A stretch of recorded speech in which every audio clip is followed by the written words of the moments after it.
people get in.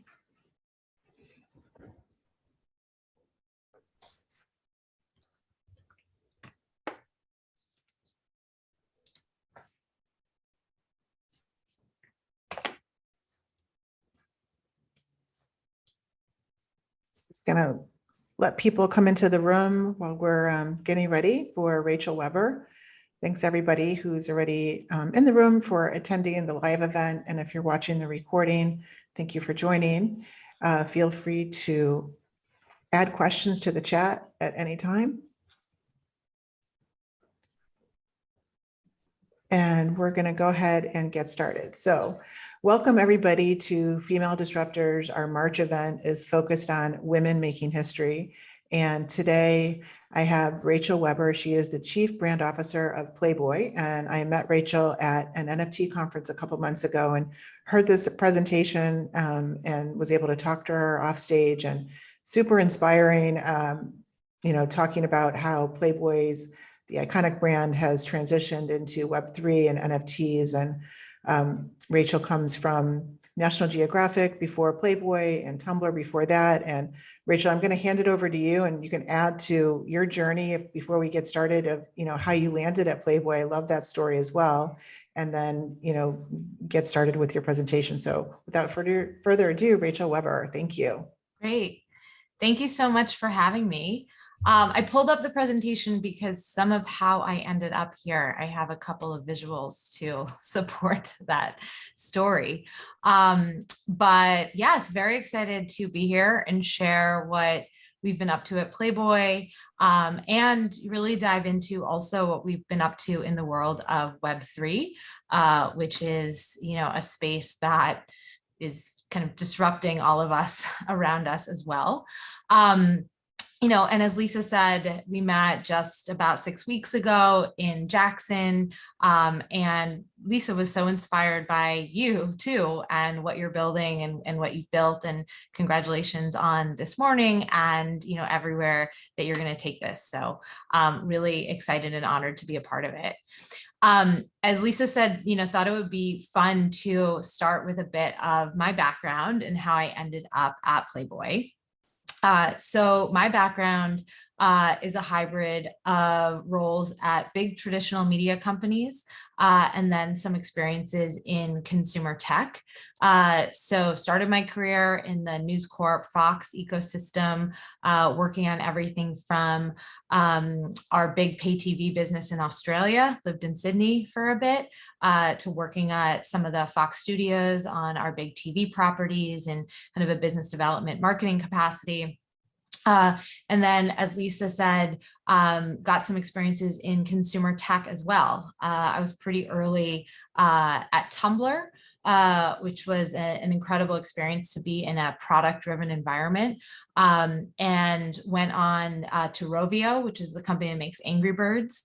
And, I think it was actually first at Rovio that I really felt the power of intense fandom, and, of big, iconic intellectual property that really moves people and inspires a lot of emotion.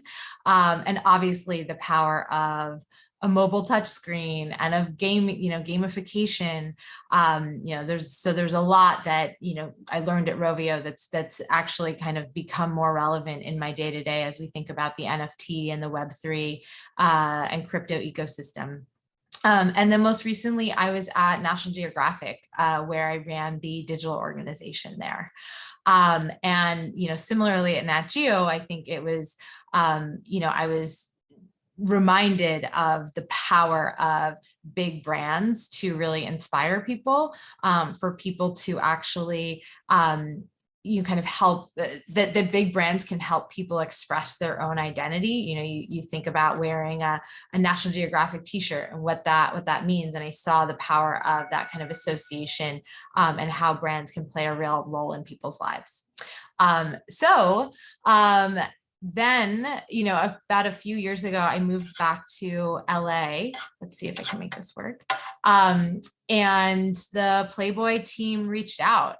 Ben, who's the CEO, who's our CEO, and a wonderful human, had heard me speaking on a podcast, really actually about the topic of how do you reintroduce a big iconic brand to a new generation of consumers, which is what I was working on at Nat Geo. And, he reached out and said, we'd love to share more about what we're up to at Playboy. And I think my first reaction was, kind of super curious, have to hear, such an iconic brand, what's going on. And so took the meeting and kind of went in and met the team. And I was really drawn in kind of three key pillars. The first was, I saw this brand and business that was a surprise to me. It was driving billions of dollars of consumer spend around the world. And I didn't realize that the kind of core products of the Playboy business were really, as you see up here, these fashion products and consumer products. Now, that was a commercial business that was driven through licensing.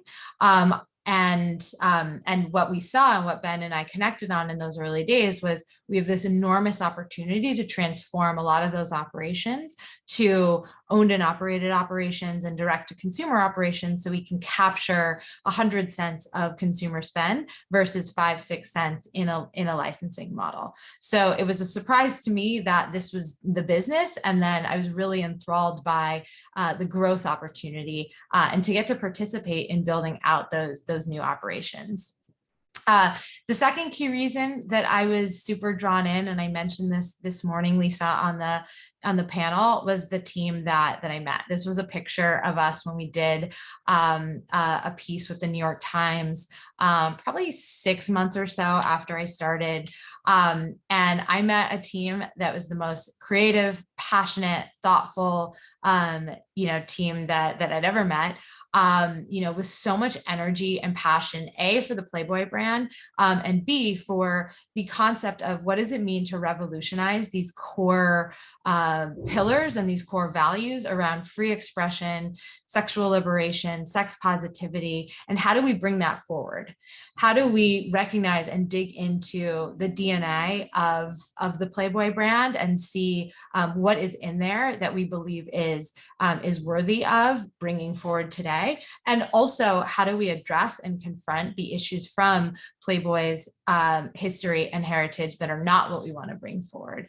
And to grapple in those conversations in those early days, and still today, it feels like we're kind of in a constant gender studies class. And it's so intellectually stimulating and exciting to be around a set of people that want to engage in those topics and figure out how to connect with consumers and audiences on those issues and those themes today. And the third key reason was the brand itself. And the more that I dug in, on a personal level and really started understanding a lot more about the history of Playboy and those core issues of, in its DNA, I saw something that was really resonating with me. A brand that has served as a platform for artists and creative expression. We have, Salvador Dali up here, and we have, a photo shoot that that the Playboy magazine had done with the iconic fashion designer Mugler. You see here the first transgender model, Tula Kasi, who was featured in Playboy. You see Aretha Franklin performing on stage at a Playboy club, and and then there's a lot about the racial history and standing up for civil rights, very core to Playboy. You see Cher here, who is a big part of the Playboy ecosystem and used the famous Big Bunny jet for one of her tours. So, a brand that had advocated for civil rights, LGBTQ plus rights, reproductive rights, cannabis law reform, something that participated and drove culture forward. I it was resonating with me, and I thought there's so much here to bring forward today and to tap into. I don't think, Lisa, I mentioned this story in Jackson, but the real kicker for me was when I was in a colleague's office here in LA, just over there, and she gave me one of our sweatshirts that we had just worked on with one of our fashion collaboration partners, and I put it on, and it had the big Playboy masthead with these kind of big lips and the match hanging out of it. And I, kind of felt this, I had an emotional reaction. And, I said, I feel so badass in this. Why do I feel so badass in this? And she said to me, my colleague Rena said to me, because it's glam counterculture, because, it all clicked for me. Is that kind of, okay, this allows me to express myself. This allows me to make a statement. It allows me to, kind of be unapologetically who I am. And, I felt like, okay, there's something here that we can really bring forward, and something really exciting. The mission that we set out on is to really talked about it in the context of reintroducing this great iconic brand, and to do that to a new generation of consumers. So the strategy, really the how that we set out with, was how do we tap into Playboy's DNA as the original lifestyle brand? It was in 1960 that you could step into a Playboy club. The first products the company ever made were Playboy cufflinks. So you could literally wear the Playboy brand on its sleeve. Obviously, we think about the Playboy brand as a magazine, as kind of first and foremost the core product, but really it was this lifestyle from those early years. And I saw in that, and we saw in that as, how are we going to reintroduce this? Well, let's create what that lifestyle means. What does the pleasure lifestyle mean in 2022 and beyond? And crucially, who is that pleasure lifestyle, and who is that Playboy lifestyle for? How do we revolutionize what it means to stand for free expression, creative freedom, sexual liberation in 2022 and beyond? Well, we have to be much more inclusive. And this is a brand that is for everyone. It is for men, and it is for women. And we articulate and did a process of really tapping into, how do we articulate what our mission is, and rally our entire employee base and team around that mission, to create a culture where all people can pursue pleasure.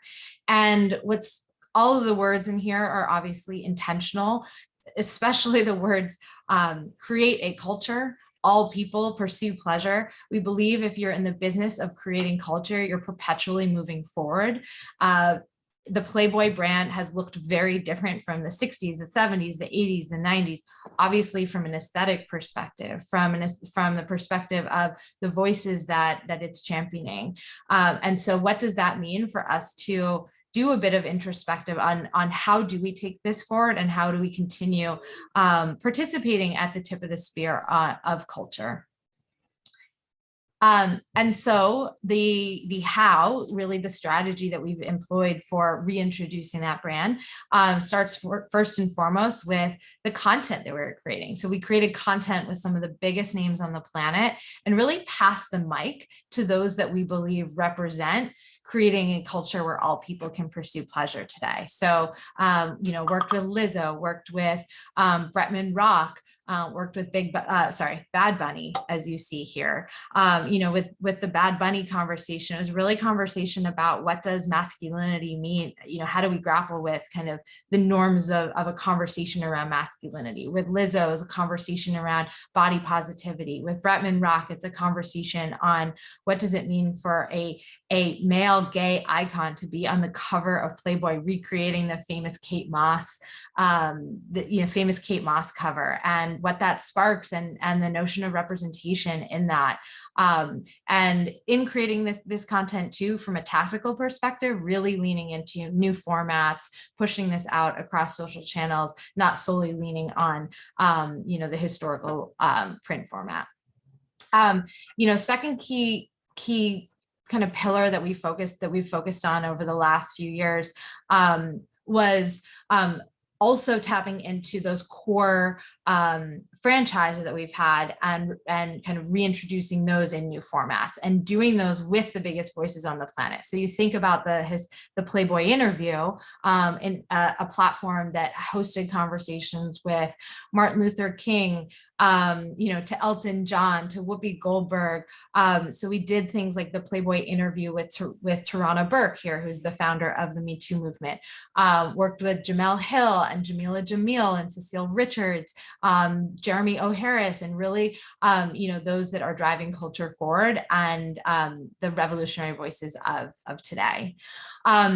As well as really reviving a lot of the activism work that's been core to Playboy, with a specific focus on key social justice issues. So social justice through cannabis law reform. Fun fact that I learned in my early days was Playboy actually wrote the first check that sparked in 1970 that sparked the formation of the National Organization for Marijuana Law Reform, an organization called NORML, which still exists today. So it's core to our DNA, to advocate and support cannabis law reform. So we've done a lot of initiatives, everything from our executives serving as mentors to Black and Brown entrepreneurs, to social media advocacy campaigns with our network of influencers and talent to raise awareness on social justice issues, particularly with organizations like the Last Prisoner Project. And then also a big cause that we've worked on over the last few years in particular is on LGBTQ plus equality, raising funds and awareness for things like gay conversion therapy, and raising awareness that is still legal in many states and territories around the world, and supporting organizations like the Trevor Project and APLA Health on those causes. And lastly, really reintroducing the brand and regaining relevance through the products that we offer, and creating products that consumers want and need in their lives today. Starting with a big focus on collaborations, and collaborations are an incredibly powerful tool, in a kind of giving you access to the partners that you work with, to their audiences, and also working with incredible creative minds.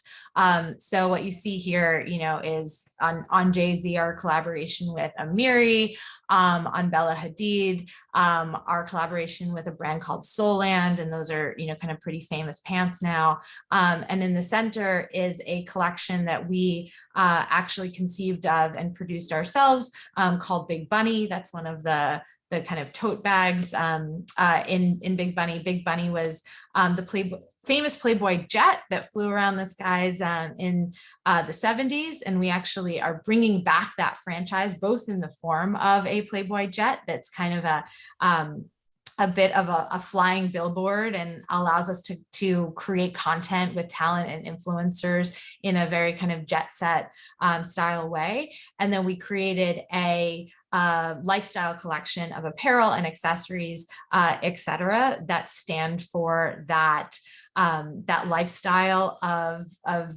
kind of freedom and creative expression. And we introduced that at the Art Basel Festival in Miami just this past December. So, the topic of when Lisa and I met, the topic of the day on that day, and obviously every day, I'm sure as everyone on this conversation sees on Twitter and in other spaces, is the world of NFTs and Web3. And, really what, as I mentioned, participating in culture is what we're focused on. How do you showcase, how do you be relevant in people's lives today? You participate and you drive culture forward. So a little over a year ago, we were seeing the world of NFTs simply exploding. And many within our organization were personally fascinated. I was personally fascinated kind of from the art perspective and seeing the power of crypto technology and tokenization technology in allowing artists to participate in an ongoing way on royalties. I had colleagues who themselves were spending a lot of time and money playing around in the Top Shot ecosystem. And so we, kind of convened a team internally and said, what is the right way for us at Playboy to think about the world of NFTs? And what does this mean for Playboy? And we saw this immediate connection as well with the values and the DNA of Playboy, particularly around freedom of speech, the power of owning and expressing your own identity, the freedom to be who you are, which was really kind of shared in the crypto world. The badge value that NFTs can provide. And as I described that, wearing that Playboy hoodie, there's a badge value in that. Well, there's a badge value in owning an NFT and making that your profile picture. So there's both these kind of thematic values, and then there's kind of these logistical, these things really connect with what we are, what we stand for. And I think also, and we'll get into this, but in the Playboy world, there's this long history of membership, having that Playboy key to a Playboy club, being a subscriber to the magazine, it's kind of a member of this Playboy world. And the world of NFTs really brings to life with a whole new set of technology and in a whole new set of ways of that sense of ownership and participation in something that you love, and really actively being able to be a member of that community. So we asked ourselves, what is the best way for us to enter this space? And we decided that we wanted to do it in a way that was really connected to our history in the world of art. So Playboy magazine, the walls of Playboy spaces, the stages have been these platforms for artists, working with the likes of Andy Warhol and Salvador Dali, and more recently with people like Marilyn Minter and Betty Tompkins. So we decided to do a collaboration with an artist named Slime Sunday, who's actually an artist that we had worked with in the magazine previously. So there was a connection there. And he's a collage artist. So there was this perfect connection. And these are the works that we produced together for our first collection. But there was the perfect opportunity for us to give, his name is Mike, to give Mike access to the Playboy archive, to really then produce an original set of work, but that demonstrates the regenerative nature of the Playboy library of art and photography and text, et cetera. So we worked with Mike to produce a collection of 6 original works. These were distributed and sold on the platform called Nifty Gateway. And it was an incredibly thrilling experience, frankly, this first collection. We did a gallery, a virtual gallery party as well for the opening in Decentraland. So you had all these avatars running around, kind of looking at the art on the walls in a Metaverse experience. And then we did our second collaboration with the artist named Chantel Martin, who's an incredible artist who recreated the David Bowie 1976 interview in augmented reality. So this is a flat version of it, but there's a version that has movement and kind of lifts off the page as well. And I personally, this set of pieces really speaks to me because I really love how it demonstrates, an artistic vision on top of a format that you might not have thought of that could be turned into a new set of kind of a new type of visual experience and a new type of emotional experience. And this was done as part of a Pride collection with the proceeds benefiting GLAAD. This was also done on Nifty Gateway. Since then, we've done a number of art collaborations on the platform called Super Rare as well, which I would recommend you checking out. We actually just released a collection 2 days ago on Super Rare with a group of artists that we worked with in Miami. this here at Miami Basel. And this here is some of the work that we produced in partnership with the nonprofit called Sevens, which is a grant exhibition program that we created to provide emerging artists with an opportunity to have their work minted and be seen on a bigger stage. And this was thematically on the art of gender and sexuality. So really excited about this collection that we've done, and we have another 3 grant exhibition programs that we're going to be doing with Seven. So you can see these on OpenSea.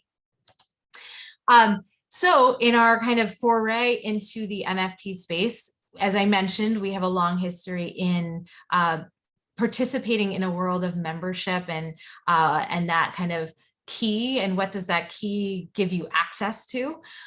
So we asked ourselves the question, well, what problems are we trying to solve today, and how can NFTs and blockchain really help us accelerate path to solving those problems? And one of those key problems is, what does membership look like for the Playboy brand in 2022 and beyond? How do we aggregate community around the Playboy brand in new ways? So we decided to create our first Playboy 10K PFP project. PFP stands for your profile picture. So these are projects similar to Bored Apes or Doodles, where traditionally you release 10,000 unique assets. Each one has a kind of a different mix of traits. And then those will often get you access to perks and benefits. So we created a project called Rabbitars, and these are some of our Playboy Rabbitars. And with the ownership of a Rabbitar, you then get access to the world of the Playboy lifestyle. So for example, we invited our Rabbitars to participate with us in a holiday party in Decentraland. This was an open party, but there were special rooms that Rabbitars could access. And if you own one of the Rabbitars, then you kind of were airdropped into your wallet special gear that you could wear and special virtual holiday presents as part of this activation. We also produced live events. This was in Miami at one of our events that our Rabbitars got access to, which was very fun. And then as well, there were other perks and benefits that our Rabbitars will get. So this is just kind of giving an example of these types of projects. So we host ongoing dialogues on Twitter Spaces and in Discord. This is showcasing an example of those conversations that we've done with some of our partners in the NFT space. Another key thing to highlight that is really key in the Web3 world is giving access to the IP for that PFP, so that you're allowing your community to build new things unto themselves. So what I have here, just as a kind of a visual guide, is in our Discord channel, you can see that we talk about this thing called derivatives. And so that is giving access to the underlying files of the Rabbitar, so that then, and here we're spelling out all the kind of terms and conditions of that. So then our Rabbitar community can go ahead and create new projects that utilize the Rabbitars, and they can do that for their communities. They can commercialize that, etc. One of those projects was actually called Durabadoos, which was a new project that's shown below here that one of our community members created and then shared and gave special access to the Rabbitar community for these new offerings. So it's an ongoing regenerative community with all sorts of perks and benefits. And oops, sorry. See here, great. We have this saying internally that NFTs themselves are not a strategy, and the reason why, kind of concluding the talk on that, is when we really think about kind of what next, what we're working on, in addition to continuing to build out our Rabbitar project, continuing to have ongoing partnerships with artists in this space, and really utilizing our archive and our platform to help lift up artistic and creative voices. We're continuously asking ourselves, again, what problems are we trying to solve here at Playboy, and how can crypto technology, blockchain technology really help accelerate our path to success? And so just highlighting here kind of two of our big focuses. One is our e-com business. So what is the future of the integration of NFTs and into our e-com business, both on the back end side, maybe in some unsexy ways around verification of authenticity of products, around tracking supply chain, things like that, as well as obviously virtual wearables that you can purchase in NFT form that may correspond with something that you physically purchase, or maybe something separate that then you can wear in a digital environment. Another key priority for us is the future of our creator-led platform called Centerfold. We soft launched Centerfold at the end of the year, and Centerfold you can think of as really kind of our uncensored Instagram, Patreon, OnlyFans, where we're really giving the creators and tools to freely express themselves and build their own communities, produce their own content to connect directly with their fans. So what is the integration that we do on blockchain technology into that set of creator tools to help creators reach their fans, build their businesses, distribute their content in new ways? And we're constantly thinking about, where we go from here. So Lisa, I think I'll let you take it away. Yeah, that's awesome. And one of the questions I was going to ask, I put the links here. If anybody has any questions for Rachel, just go ahead and put it in the chat. But Rachel, I went ahead and put the links to all of the NFT collections on OpenSea that you sent me the other day, and super fascinating. And I'm just wondering, how you kind of answered this just now, but let's say a smaller brand that's not famous and not like, a celebrity wanted to do a collaboration with Playboy, or with a larger brand like Playboy, like what advice would you give for, one of the speakers at 5 o'clock is Ida, and she's a fashion designer. She designs handbags. Like, how would somebody like Ida, who's a small luxury brand, connect with a Playboy to possibly do a collaboration? Great question. I think that one of the most exciting things about the world of Web3 and NFTs right now is how kind of open and democratized the conversations are. As we were talking about earlier, these conversations exist in places like Twitter Spaces, in Twitter DMs. When we started our own kind of journey down the NFT rabbit hole, really that started with a handful of us DMing, so direct messaging on Twitter primarily, artists that we thought were doing really cool stuff in the space. So it sounds a little bit crazy, but it's really having that openness to reach out just directly on platforms. The worst thing that can happen, someone doesn't respond, but highly recommend if there are brands or partners out there, platforms out there that you want to become a part of, listen to their Twitter Spaces, raise your hand to ask a question, send them a DM, join their Discord. These are spaces where direct conversations are happening constantly, and that's not bad form, that's not weird practice to just reach out directly. I think that circles back to what we were talking about earlier with Charlene, and having the disruptor mindset of not being afraid to, whether it's reaching out and making that DM connection, and maybe 90% of the time it's not going to get returned, or what advice do you give to have that disruption mindset, especially for women? And what advice do you give Ben to really help kind of level these playing fields that are really uneven right now?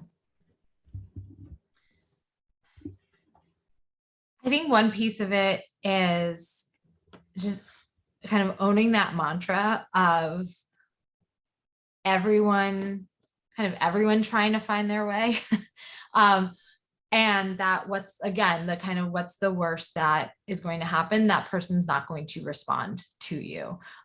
Or when you raise your hand and ask, can we think about doing this in a new way? Again, worst answer is no. Okay, if that happens, then that's probably not the place for you. And just really, kind of embracing that people actually want to hear from you. They want to hear new ideas. There's a, and just kind of owning that and psyching yourself up for those interactions, and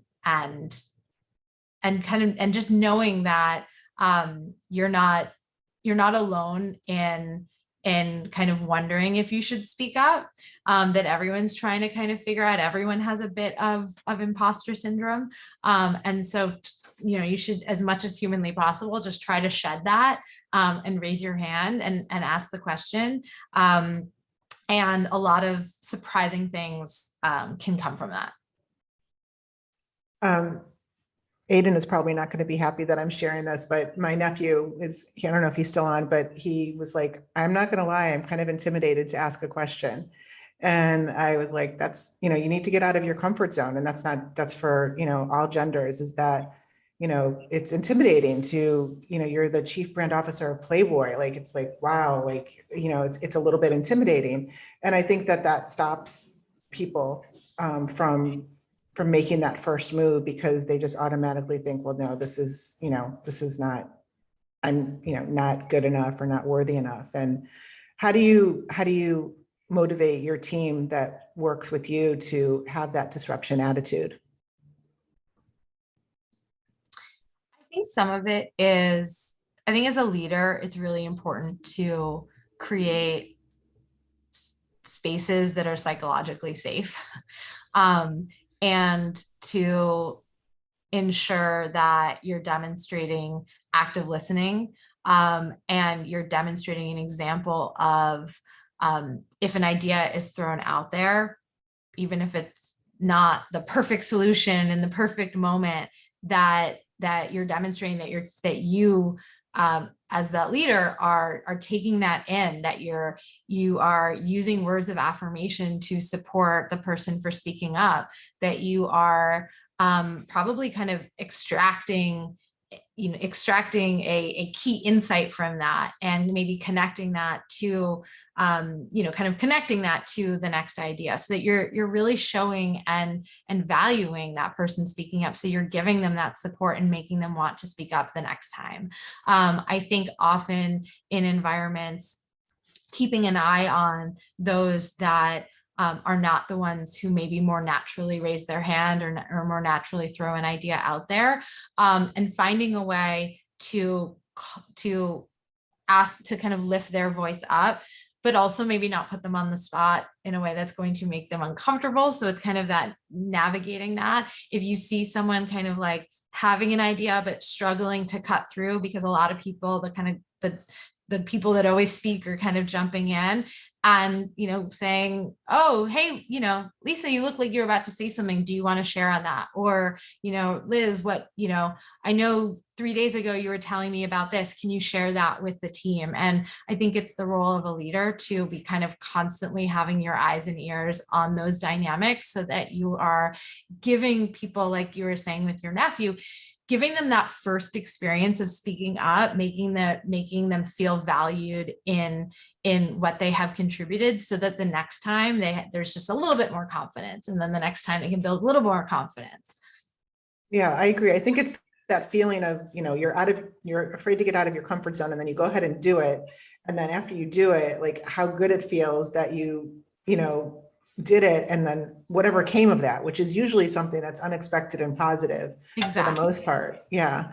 Well, I know that we're kind of close on time. Is there anything else that you want to add? Any advice, actionable tips for a disruptive mindset that you've learned being at Playboy, and or in your past experiences? I loved your term active listening, because that's, I think, something that is a superpower, active listening. And a lot of times people are just like waiting to talk.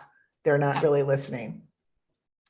I think that one piece of advice is in seeking out mentorship or seeking out building relationships, with those in roles or functions that you aspire to be a part of, is to use the question tool. And when you think about asking someone, for advice and asking them, posing a series of questions, knowing that that's super gratifying for the person that you're asking, that